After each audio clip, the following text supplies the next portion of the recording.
ফোগাতে নিয়ে আপডেট এসে গিয়েছে। এখানে 52 কেজি, মানে 2 কেজির কাছাকাছি তার ওয়েট বেড়ে গিয়েছিল 50 কেজির ক্যাটাগরিতে রেসলিংয়ের। তার আগের দিনই অনেকের প্রশ্ন এটাই যে আগের দিন যে মানুষটা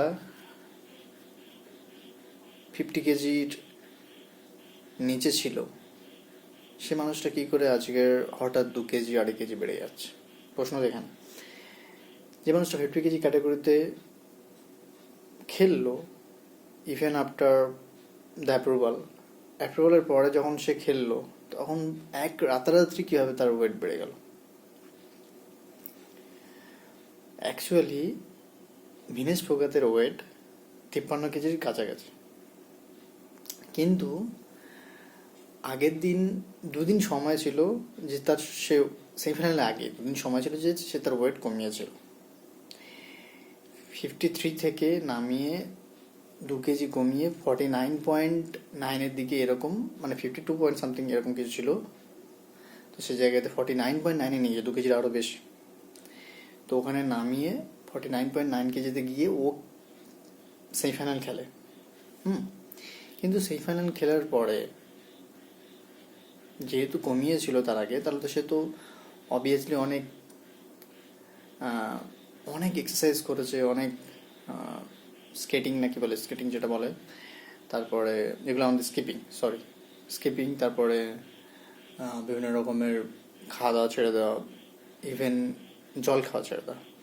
তো এরকম কমিয়ে সে গিয়ে সেমিফাইনাল যেতে, এবার সেমিফাইনাল জেতার পরে অবভিয়াসলি সে টায়ার্ড, এক্সস্টেড, শত রকমের শক্তি তার তো এবার নিতে হবে না ফাইনাল খেলার জন্য। তো সেই ফাইনাল খেলার জন্যে কিছু পরিমাণ মিল করে আর কি, খাবার টাবার খায়।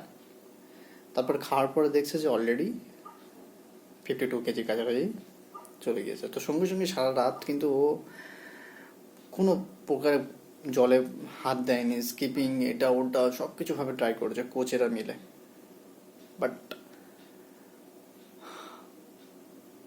ভাগ্য খারাপ, দুর্ভাগ্যবশত ওয়েট কমাতে পারেনি, তাই ডিসকোয়ালিফাই হয়ে গিয়েছে। তো এক্ষেত্রে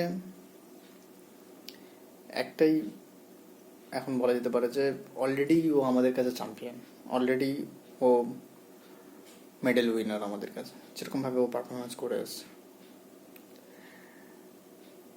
সেই নিয়ে প্রচুর এখন জল্পনা উঠেছে চারিদিকে। মোদির তরফ থেকে কথা গিয়েছে, আমাদের প্রাইম মিনিস্টার, সে বলেছে যে যদি এর ভিতরে কোনো কনস্পিরেসি বা কিছু থাকে, সমস্ত ডিটেলস বা সমস্ত সাপোর্ট ও করবে, কোচিং স্টাফকে জানিয়েছে। বাট ভাই, আপনি কোথায় ছিলেন যখন ও ওদের অধিকারের জন্য লড়ছিল দিল্লির বাইরে? যখন অধিকারের জন্য লড়ছিল রেসলার্সরা, তখন আপনি কোথায় ছিলেন? আর এখন সারা বিশ্ব দেখছে আর আপনি ক্রেডিট নিতে চলে এসেছেন, আপনি সাপোর্ট দিতে এসেছেন, আপনি হামদর্দ হতে এসেছেন। এটাই তো পলিটিক্স, আর এটাই আমাদের দেশ।